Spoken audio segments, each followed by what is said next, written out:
നമസ്കാരം. നമ്മൾ ക്രിസ്മസിൻ്റെയും അതുപോലെ തന്നെ അവധികളുടെയും ഒരു ദിവസങ്ങളായിരുന്നു കഴിഞ്ഞു പോയത്. അതുകൊണ്ട് തന്നെ ഗ്രീൻ ഗ്ലോബലിലും ചെറിയൊരു അവധി വന്നു. വീണ്ടും നമ്മൾ സജീവമാവുകയാണ്. എത്ര വിഷമത്തോടെയും ദുഃഖത്തോടെയുള്ള ഒരുപാട് വാർത്തകൾ നമ്മൾ 2024 കേൾക്കുന്നു. ഇപ്പോൾ ഏറ്റവും അവസാനമായി തൃക്കാക്കര MLA ശ്രീമതി ഉമാ തോമസ് അവർകൾ വളരെ സന്തോഷത്തോടു കൂടി ഒരു പരിപാടിയിൽ പങ്കെടുക്കാൻ പോയി. സുരക്ഷാ മാർഗങ്ങളുടെ പ്രശ്നങ്ങൾ കൊണ്ട് തന്നെ സ്റ്റേഡിയത്തിൽ വെച്ച് അപകടം സംഭവിച്ചു. ഹോസ്പിറ്റലിലാണ്. സമ്പൂർണ്ണമായി അപകടനില തരണം ചെയ്തിട്ടില്ല എങ്കിലും വളരെ പ്രതീക്ഷയ്ക്ക് വകയുണ്ടെന്നാണ് മെഡിക്കൽ ബുള്ളറ്റിനും റിപ്പോർട്ടുകളും പറയുന്നത്. അവർ ശക്തയായി വീണ്ടും ജീവിതത്തിലേക്ക് തിരിച്ചു വരട്ടെ. ഞാനിവിടെ സംസാരിക്കാൻ പോകുന്ന വിഷയം അതല്ല.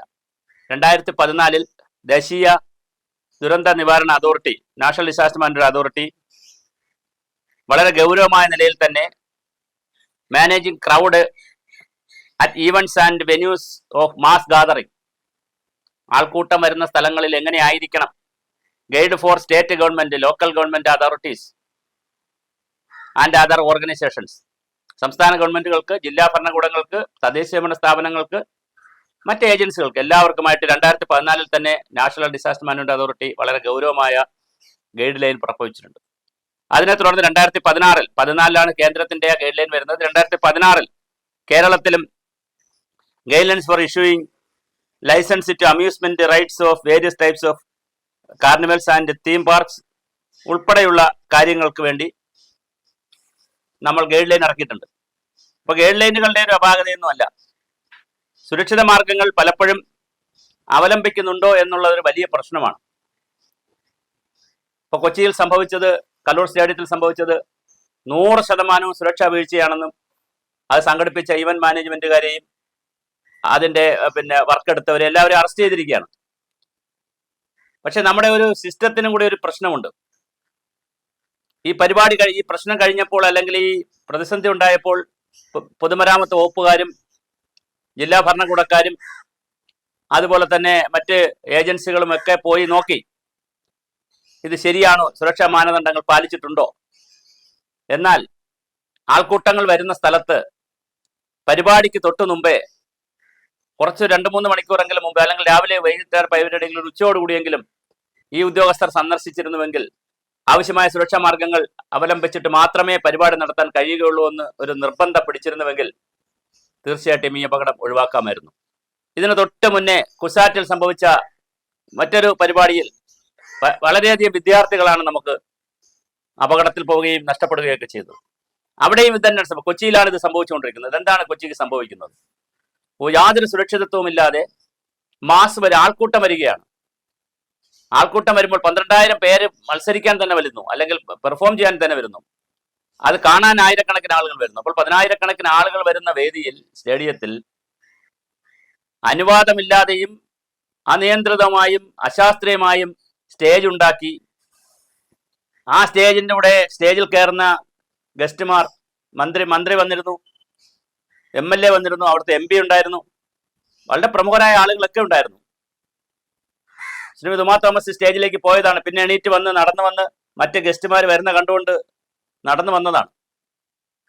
അപ്പോൾ അവിടെ കൃത്യമായി പിടിക്കാൻ പറ്റിയ കമ്പി ഒന്നും സെറ്റ് ചെയ്തിട്ടില്ലായിരുന്നു. അങ്ങനെ റിബണാണ് കെട്ടിയിരുന്നത്. അതിൽ കയറി പിടിച്ചാണ് കാല് വഴുതി വീണാണ് 10-18 അടി താഴ്ചയുള്ള, ഒരു കെട്ടിടത്തിന്റെ പൊക്കത്തോളം താഴ്ചയുള്ള സ്ഥലത്തേക്ക് വീഴുകയും കൃത്യമായി നല്ല അപകടം പറ്റുകയും ചെയ്തത്.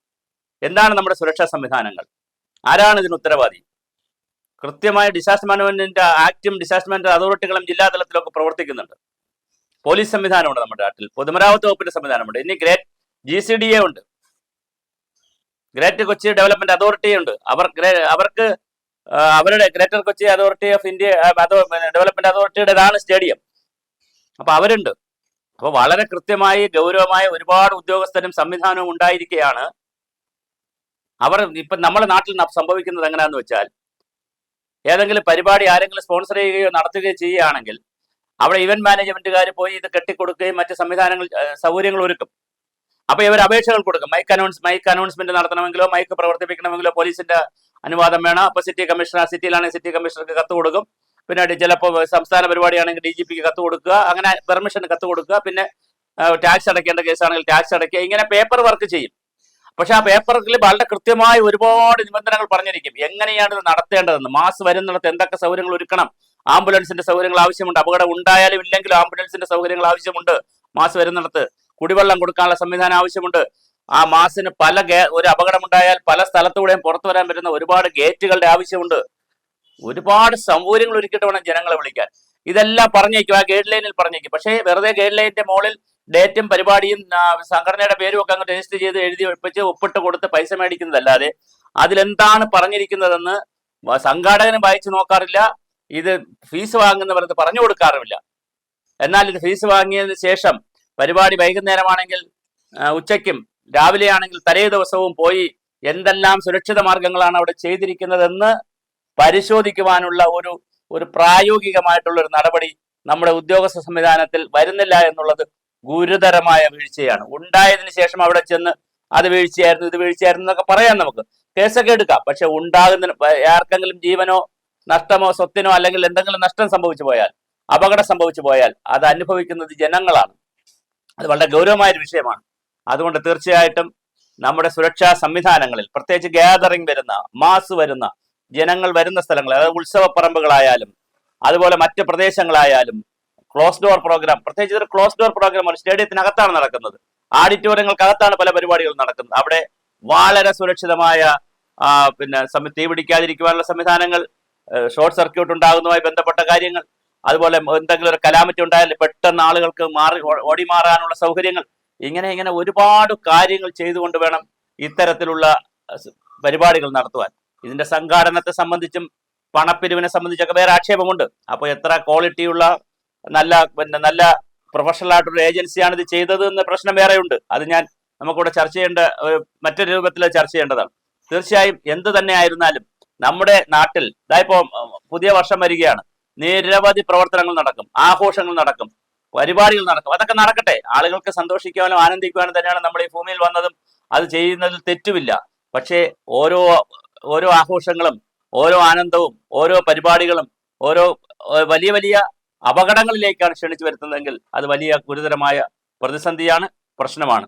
ശരിക്കും പറഞ്ഞാൽ ഇത്തരം കാര്യങ്ങളിൽ അലംഭാവം കാണിക്കുന്ന ഉദ്യോഗസ്ഥർക്ക്, അതിനകത്ത് ആരായാലും ശരി, അവർക്കെതിരെ ക്രിമിനൽ കേസ് എടുത്താണ് ശിക്ഷിക്കപ്പെടേണ്ടത്. അങ്ങനെ കുറച്ചു പേരെങ്കിലും ഈ രാജ്യത്ത് ശിക്ഷിക്കപ്പെട്ടാലേ, ഈ സംസ്ഥാനത്ത് ശിക്ഷിക്കപ്പെട്ടാൽ മാത്രമേ ബാക്കിയുള്ള സിസ്റ്റം കറക്റ്റ് ചെയ്യാൻ പറ്റുകയുള്ളൂ. ഇവിടുത്തെ പ്രശ്നം എന്താണ്? ഇവിടെ ആരെന്ത് ചെയ്താലും അത് താൽക്കാലികമായി ചില കേസൊക്കെ എടുക്കുന്നതല്ലാതെ അതിന് വളരെ ഗൗരവമായ ഫോളോ അപ്പ് ഉണ്ടാവുകയോ, മാനുവൽ ഉണ്ടാവുകയോ, ഗൈഡ് ലൈൻ ഉണ്ടാവുകയോ, ആ ഗൈഡ് ലൈൻ പരിശോധിക്കപ്പെടുകയോ, കാലാകാലങ്ങളിൽ പരിശോധിക്കപ്പെടുകയോ, അതിനാവശ്യമായ നടപടികൾ എടുക്കുകയോ, അത് പ്രയോഗത്തിൽ വരുത്തുന്നുണ്ടോ എന്ന് ആലോചിക്കുകയോ, പ്രയോഗത്തിൽ വരുത്താൻ വേണ്ടിയിട്ട് ഉദ്യോഗസ്ഥർ പോയി പരിശോധിക്കുകയോ ഒക്കെ ചെയ്യുന്ന നടപടികൾ വളരെ വളരെ കുറവാണ്. വളരെ യാന്ത്രികമായി 10 മണി മുതൽ 5 മണി വരെ ഓഫീസിലിരിക്കുന്ന സംവിധാനം പോലെ പോകുന്നിടത്താണ് ഇതൊക്കെ സംഭവിക്കുന്നത്. അത് അനുവദനീയമല്ല. നമ്മെപ്പോലുള്ള ഒരു സംസ്ഥാനത്ത് ധാരാളം ഇത്തരം പരിപാടികൾ പ്രത്യേകിച്ച് കൊച്ചി, എറണാകുളത്തൊക്കെ ഇത്തരം ധാരാളം പരിപാടികൾ സംഘടിപ്പിക്കാറുണ്ട്. ആ സംഘടിപ്പിക്കുന്ന പരിപാടികളിൽ വളരെ കൃത്യമായ സുരക്ഷാ മാനദണ്ഡങ്ങൾ ആവശ്യമുണ്ട്. കോളേജിൽ മുമ്പേ കുസാറ്റ് കോളേജിന്റെ ഓഡിറ്റോറിയത്തിൽ പരിപാടി നടന്നപ്പോൾ അപ്പോഴും കൊച്ചിയിലും ജില്ലാ കളക്ടർ, എറണാകുളം കളക്ടറും കൊച്ചിയിലെ കമ്മീഷണറും അതുപോലെ നഗരസഭയൊക്കെ പറഞ്ഞതാണ്, ഇത് ഇനി ഞങ്ങളെല്ലാം സൂക്ഷിക്കും, ശ്രദ്ധിക്കുമെന്നൊക്കെ. വേണ്ടതാ വീണ്ടും അവിടെ അപകടത്തിൽ വന്നിരിക്കുന്നു. അപ്പോൾ തീർച്ചയായിട്ടും നമ്മുടെ നാട്ടിലെ സുരക്ഷാ മാർഗങ്ങൾ, സുരക്ഷാ രീതികൾ, സുരക്ഷാ ക്രമീകരണങ്ങൾ വളരെ ഗൗരവമായി മോണിറ്റർ ചെയ്യാനുള്ള, ഇവാലുവേറ്റ് ചെയ്യാനുള്ള നടപടികൾ ഉണ്ടാകണം. അത് ഫിസിക്കൽ പരിശോധന തന്നെ ഉണ്ടാകണം. ബന്ധപ്പെട്ട ഉദ്യോഗസ്ഥർ, അത് പൊല്യൂഷൻ കൺട്രോൾ ബോർഡ് ആണെങ്കിൽ പൊല്യൂഷൻ കൺട്രോൾ ബോർഡ്, പോലീസ് സംവിധാനം, GCD പോലുള്ള സ്ഥലങ്ങളിൽ GCDയുടെ സംവിധാനം, പൊതുമരാമത്തിന്റെ ആളുകൾ, ഫയറിന്റെ ആളുകൾ, പിന്നെ ഇങ്ങനെ എല്ലാവരും ബന്ധപ്പെട്ട ഒരു സംവിധാനം തന്നെ അവിടെ പോയി സർട്ടിഫൈ ചെയ്ത് കൊടുത്താൽ മാത്രമേ പ്രോഗ്രാം നടത്താൻ കഴിയുമെന്നുള്ള രീതിയിലുള്ള പുതിയൊരു നിയമം വരേണ്ടതുണ്ട്. നിയമം വളരെ ലളിതമാണ്. പ്രോഗ്രാം നടക്കുന്നതിനും സ്റ്റേജ് അറേഞ്ച്മെന്റ്സും എല്ലാ അറേഞ്ച്മെന്റ്സിനും മുമ്പ്, നടത്തിക്കൊണ്ടിരിക്കുമ്പോൾ ഒരു 3-4 മണിക്കൂർ മുമ്പ്, അല്ലെ 2-3 മണിക്കൂർ മുമ്പ് പോയി ഈ ബന്ധപ്പെട്ട ഉദ്യോഗസ്ഥർ പോയി സർട്ടിഫൈ ചെയ്ത് കൂടെ കൊടുത്താൽ മാത്രമേ പ്രോഗ്രാം നടത്താൻ അനുവദിക്കാവൂ. അങ്ങനെ ഒരു മോണിറ്ററിംഗ് വരുമ്പോൾ തീർച്ചയായിട്ടും ഇത് സംഘാടകർ ആവശ്യമായ നടപടികൾ ചെയ്യും. ഇത് പണം പിരിക്കുക, മറ്റു രൂപത്തിലേക്ക് പബ്ലിസിറ്റി കൊടുക്കുക, ജനങ്ങളെ കൊണ്ടുവരിക, ആവശ്യമായ സുരക്ഷാ മാർഗങ്ങൾ ചെയ്യാതിരിക്കുക. തീർച്ചയായിട്ടും പാവപ്പെട്ട ജനങ്ങൾ, നിരപരാധികൾ വന്ന് ഇതെല്ലാം കാണാൻ വരുന്ന സാധാരണ ജനങ്ങൾ അപകടമുണ്ടാകുമ്പോൾ നമുക്ക് വലിയ നഷ്ടമാണ് ഉണ്ടാകുന്നത്. അതുകൊണ്ട് തന്നെ പുതിയ നിയമം ഉണ്ടാകേണ്ട സമയമായി, പുതിയ നിരീക്ഷണ സംവിധാനം ഉണ്ടാകേണ്ട സമയമായി.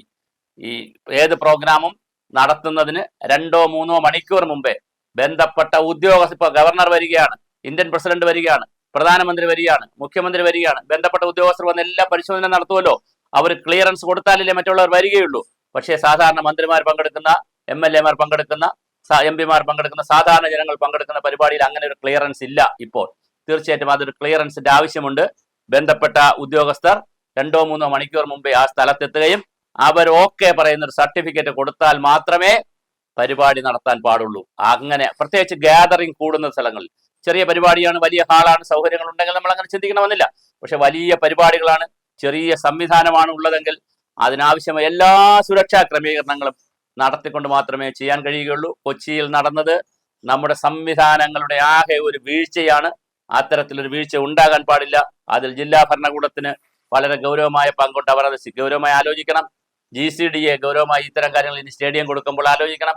പൊതുമരാമത്ത് വകുപ്പ് ചിന്തിക്കണം, പോലീസ് വകുപ്പ് ചിന്തിക്കണം, pollution control board, fire and safety വർക്സുകാർ, എല്ലാവരും, ഡിപ്പാർട്ട്മെന്റ്, ഇതെല്ലാവരും വളരെ ഗൗരവമായുള്ള കോർഡിനേഷൻ ഇതിനകത്ത് നടക്കട്ടെ.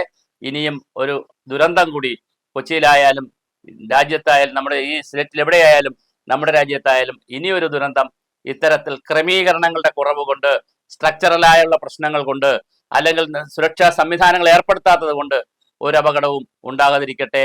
നമ്മുടെ ജീവനുകൾ നല്ല ആരോഗ്യത്തോടു കൂടി തന്നെ ജീവിക്കട്ടെ.